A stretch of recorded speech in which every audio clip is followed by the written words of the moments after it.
बांग्लादेश की तरफ से अब कहा जा रहा है कि साहब अब चीन ही अब बचा सकता है। अमेरिकी झटके के बाद बांग्लादेश गिड़गिड़ा रहा है। ट्रंप के झटके से चीन के सामने हाथ फैलाया। चीन के साथ अब नजदीकियां बढ़ा रहा है बांग्लादेश।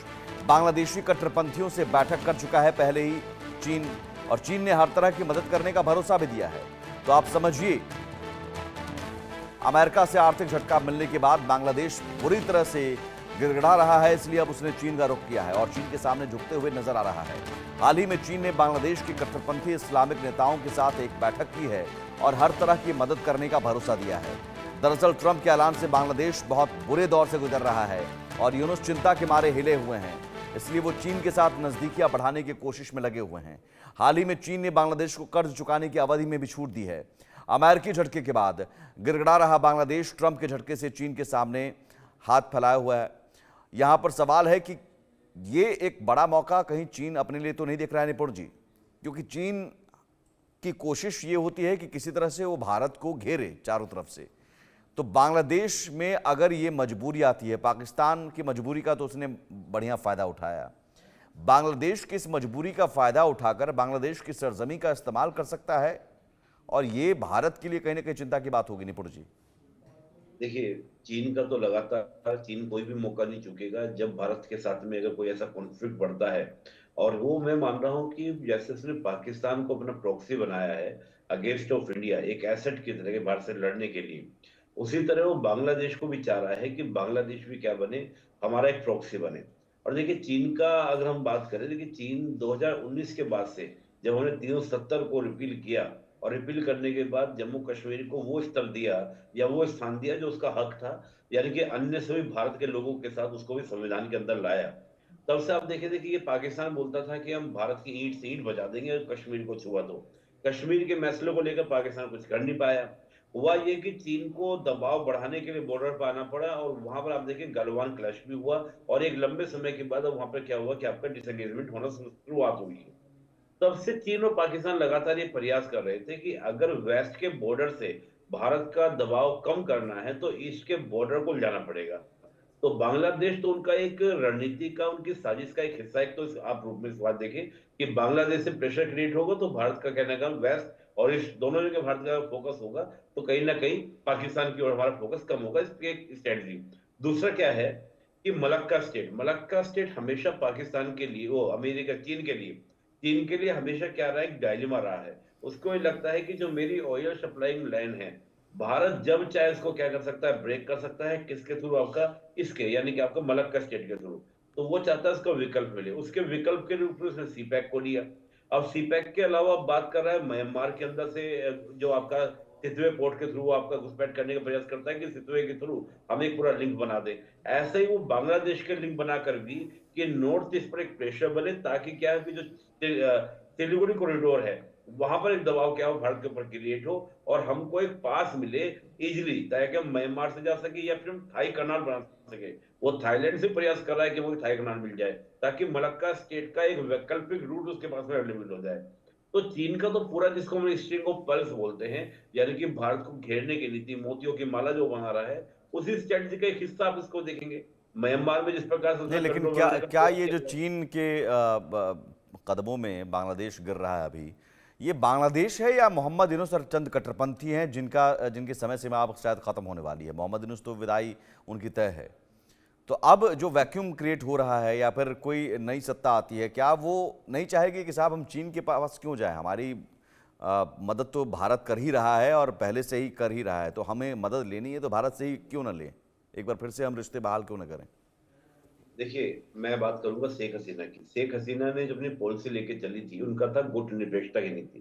गुट निरपेक्षता की नीति में क्या कर रही थी, वो चीन के साथ भी संबंध बना रही थी, अमेरिका के साथ भी, भारत के साथ भी। लेकिन हुआ क्या इस बीच, जब ये मोहम्मद यूनुस गवर्नमेंट आ रही है, मैं मोहम्मद यूनुस गवर्नमेंट तो मानता ही नहीं हूँ। मोहम्मद यूनुस तो केवल एक फेस है, एक लिबरल चेहरा देने का प्रयास किया गया कट्टरपंथियों के द्वारा। और ये एक नए तरह का प्रयोग है कट्टरपंथियों का, कि हम दुनिया के सामने मोहम्मद यूनुस का फेस दिखाएं कि देखो, एक नोबेल जिसको मिला हुआ है, जो एक अर्थशास्त्री है, उसके साथ हम सरकार चला रहे हैं। तो ये फेस है वर्ल्ड को दिखाने का। बीच में बैक में कौन है? आपका कट्टरपंथी है। आप देखिए अभी का स्टेटमेंट आप देखेंगे, वो भी आपको देखने को मिल जाएगा। तो मैं ये मान रहा हूं कि कहीं ना कहीं मोहम्मद यूनुस का चेहरा लाकर जो अपने कट्टरपंथी इरादे थे, और जो आप देखिए बांग्लादेश के अंदर हमेशा दो गुट विद्यमान रहे हैं, एक आपका प्रो इंडिया और एक आपका एंटी इंडिया। तो वो एंटी इंडिया का पावर में आ जाना है। लेकिन इसमें जो आपने कहा कि मैं इस बात को, हमेशा एक बात को मानता हूं कि जो पावर वैक्यूम की जो ये वैक्यूम जो क्रिएट है उसको फिल कौन करेगा। देखिए हमारे अंतरराष्ट्रीय संबंधों में हम एक बात वर्ड को यूज करते हैं, शक्ति, सत्ता और वैधता, यानी कि पावर, और पावर के साथ आप क्या क्या आपने सत्ता को आपने कब्जा कर लिया, जी। और फिर आपको क्या मिले, आपको अथॉरिटी मिले, यानी कि आपको इसको क्या मिले, आपको लीगलिटी मिले, यानी कि आपको वैधता मिले। अभी क्या है कि जो ये संघर्ष हुआ 5 अगस्त को, 5 अगस्त के क्रांति के माध्यम से, क्रांति बोल रहे हैं, सो कॉल्ड क्रांति, उस क्रांति के माध्यम से सत्ता तो काबिज कर लिया है, लेकिन उस सत्ता को अभी तक क्या है, लिजिटिमेसी नहीं मिली है, यानी कि वैधता नहीं मिली है। और वैधता मिलती है कब, जब आप इलेक्शन की बात करें, संविधान की बात करें, ये वहां पर नहीं है।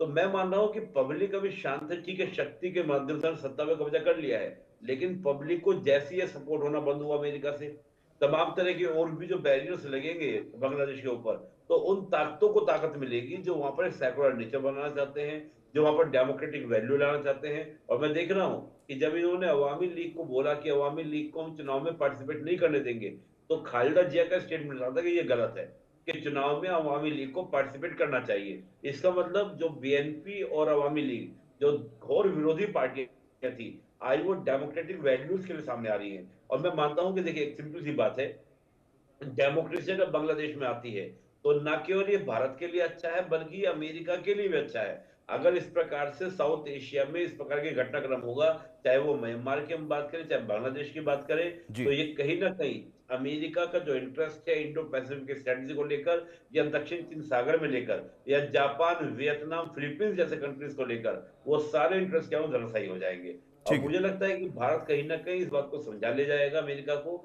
और दोनों मिलकर बांग्लादेश को क्या है, बिल्कुल एक क्या है ना, रास्ते में ला दिया जाएगा, और वो रास्ते सीधे में रास्ते लाने पर की जाएगा। कोशिश तो मुझे लगता है कि अब शुरू हो गई है। बांग्लादेश के लोग जो हैं, अब छात्र आंदोलन, एक बार फिर से जिस छात्र आंदोलन की वजह से शेख हसीना को हटाया गया और मोहम्मद यूनुस आए, अब फिर से छात्र आंदोलन की सुगबुगाहट, छात्रों में गुस्सा है।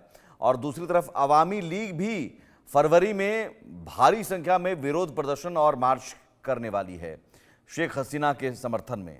ऐसे में मेजर शाह, एक गृह युद्ध की तरफ स्थिति बनती जा रही है। जैसे पिछली बार के आंदोलन और गृह युद्ध के से बांग्लादेश में स्थितियां बिगड़ी, तो क्या इस बार की स्थिति गृह युद्ध की जो बनती है, जो आंदोलन होता है, अवामी लीग का प्रदर्शन होता है, उससे बांग्लादेश की स्थिति बेहतर होगी अब? जी, आपने बिल्कुल दुरुस्त फरमाया है स्मित भाई। जी, गृह युद्ध की तरह स्थिति हल्का हल्का धीरे धीरे डेवलप हो रही है, लक्षण तो वही लग रहे हैं। फर्क सिर्फ इतना होगा कि देखिए 5 अगस्त से पहले शेख हसीना शायद भाप नहीं पाई थी, वो असेस नहीं कर पाई थी सिचुएशन इतनी खराब हो जाएगी। यहाँ पर क्योंकि लक्षण दिख रहे हैं, आशाएं हो रही हैं, लोगों को मालूम पड़ रहा है कि हाँ ऐसी उम्मीदें जगह जताई जा रही हैं, तो हो सकता है कि इस बार उनकी सरकार बेटर प्रिपेयर्ड हो, गृह युद्ध स्थिति वहां पर डेवलप हो सकती है बिल्कुल।